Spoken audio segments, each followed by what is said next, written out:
Les passagers de RM Show sont priés de monter à bord. RM Show et tout son équipage vous souhaitent un agréable voyage. Attachez vos ceintures de sécurité. RM Show. Et tout de suite, sur la voie d'Amérique. RM Show. RM Show. RM Show.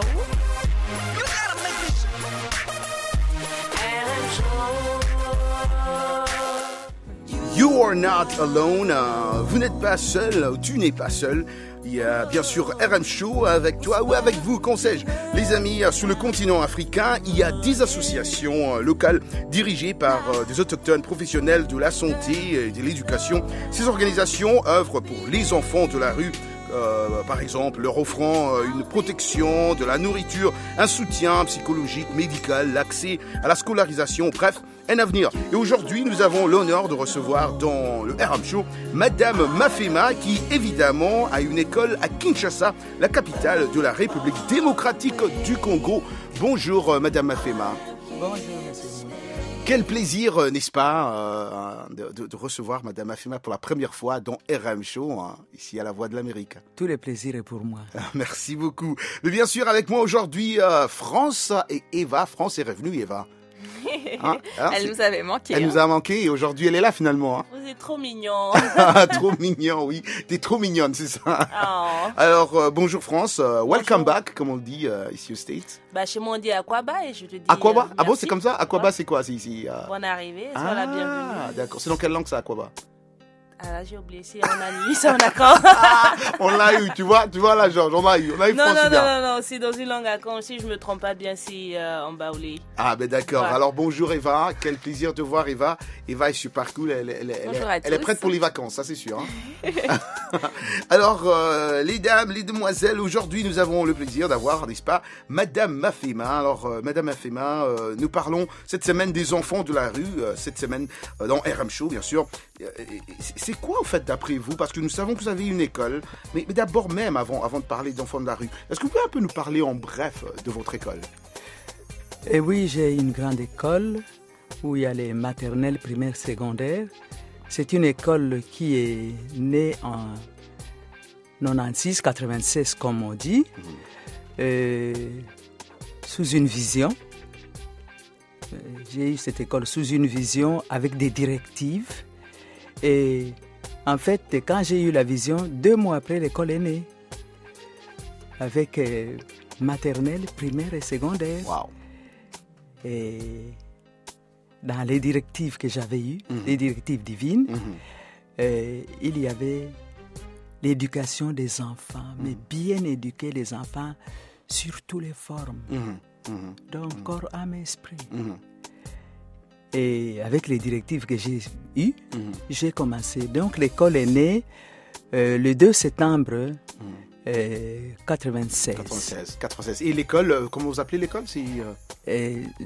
Suivant cette vision-là, même l'école est non. Même le nom, c'est devenu. Lycée bilingue Claude Mafema. Lycée bilingue. Bilingue Claude Mafema. Alors, Claude Mafema. Lycée bilingue, pourquoi lycée bilingue? Parce que dès la maternelle, on commence à enseigner dans les 2 langues, français et anglais. Ah, ça, c'est très intéressant, ça, déjà. Ça, c'est très intéressant. Alors et vous avez combien d'élèves? Ça dépend des années. Vous en avez 800, 600, vous pouvez arriver à 1000. Ça, c'est vraiment une grande école. Oui. C'est vraiment une grande école. Et alors, cette semaine, comme je disais, Madame Mafema, nous parlons des enfants de la rue. C'est quoi le grand problème? Parce que, comme vous travaillez avec les enfants, sûrement, vous connaissez, vous pouvez nous dire ce que vous pensez de ce problème-là qui, n'est-ce pas, affecte beaucoup des pays africains et plus précisément aussi à Kinshasa, chez vous, vous en trouvez un peu partout, les enfants de la rue. C'est quoi le problème? En fait, c'est un fléau, les enfants de la rue. Les enfants qui quittent leur maison, des petits, même à partir de 4 ans, 5 ans et plus, qui quittent leur maison et qui restent dans les lieux publics, dans les marchés, surtout dans les marchés. Oui. On les trouve, ils passent la nuit là, ils font des petites rapines là. Donc ils sont là. dormant dans les petits cartons, dans les coins comme ça. Vous allez en ville, vous les trouvez. Dans les cimetières, ils sont là. Oh là là. Ouais. Et évidemment, quand on a parlé un peu, vous nous avez dit que votre école prend quand même soin de quelques de ses élèves, enfin de ses enfants. De ses enfants, oui. Quand vous voyez, vous les côtoyez, vous passez au marché, Exactement, ils sont là. Ils vous piquent les téléphones et tout. Et en fait, avec notre vocation, pouvoir aimer les enfants, quand on a éduqué ses propres enfants, voir ces enfants-là à l'abandon. Alors, juste l'idée nous est venue, en fait, poussée par, de pouvoir encadrer ces enfants. On a dit, si on pouvait encadrer ces enfants, on va les sortir de la rue pour leur apprendre d'abord qu'ils puissent apprendre à lire et à écrire, leur apprendre un métier. Et puis, l'essentiel pour nous, l'important, c'était pouvoir retrouver leur famille. Quand on leur donne des bons conseils, on commence à les enseigner, les amener chez eux à la maison. Mais ces enfants-là nous disaient pourquoi ils ont quitté les maisons. Ah bon, donc ils vous ont raconté, ouais. Oui, parce qu'on parle avec ces enfants-là. On aime, on a de la compassion pour ces enfants-là. Il faut savoir pourquoi ils quittent les maisons.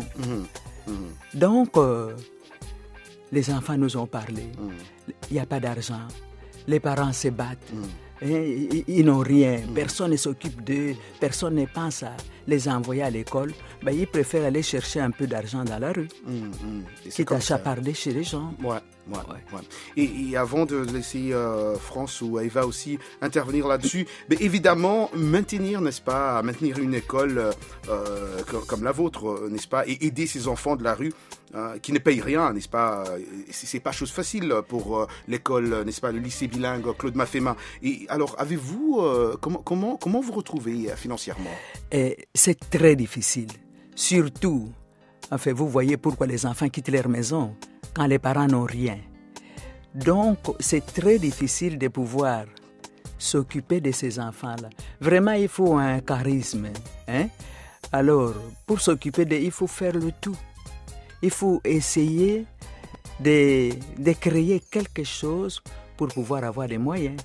Parce que vous voyez, déjà, ce sont des petits minervales qu'on demande. On ne parvient pas parce qu'il faut payer les enseignants.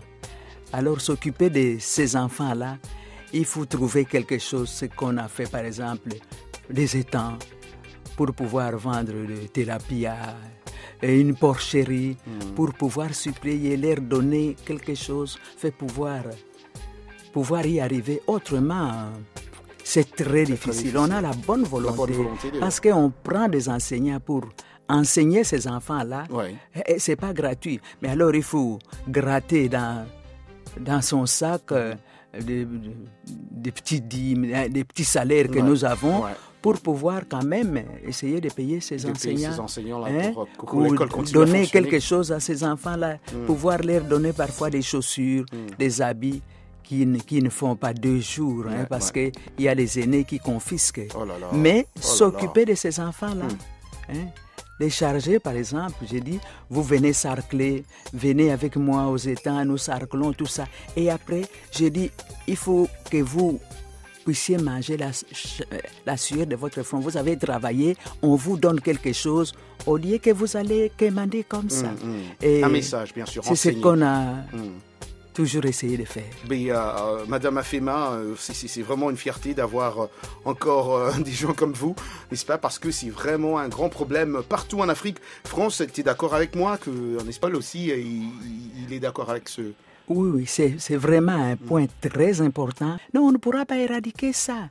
C'est le gouvernement qui, quand il prépare son budget, il doit prévoir cela. Créer des écoles. Dans les temps, il y avait des écoles artisanales où on apprenait la maçonnerie, la menuiserie. On doit revenir à ce système-là. Parce que quand on forme ces enfants-là, qu'ils puissent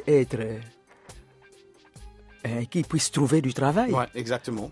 Parce que s'ils ne trouvent pas du travail, ça sera... Mais vraiment, l'État doit prendre ses responsabilités. Bien, alors, Madame Mafema, comment les gens peuvent faire pour aider des institutions comme la vôtre, une école comme ça? Comment les gens peuvent vous assister là? Parce que vous êtes en train quand même de trop faire pour ces enfants. Oui, parce que si on pouvait, par exemple, il y a autant d'enfants qu'on éduque, normalement, annuellement, ça coûte autant. Mais si les gens pouvaient prendre 1, 2 enfants pour s'en occuper, pour qu'on puisse payer les profs pour que cet enfant soit propre, que de temps en temps, on lui achète, qu'il soit proprement les cahiers, les bics, les livres. Ça serait mieux. Ça serait vraiment bien. Exactement. Merci beaucoup, Madame Mafema. Merci beaucoup à Kadiatou Compressor Traoré. Merci à Joselle Morissin. Merci à Kelvin Fowler, mon ami. Et je dis merci à France et Eva, les RM Chorette. Les amis de Bamako, je vous adore. Mbaoufé, comme on le dit, je vous aime. Bonne nuit. Please don't go, I gotta go. Peace, Bamako.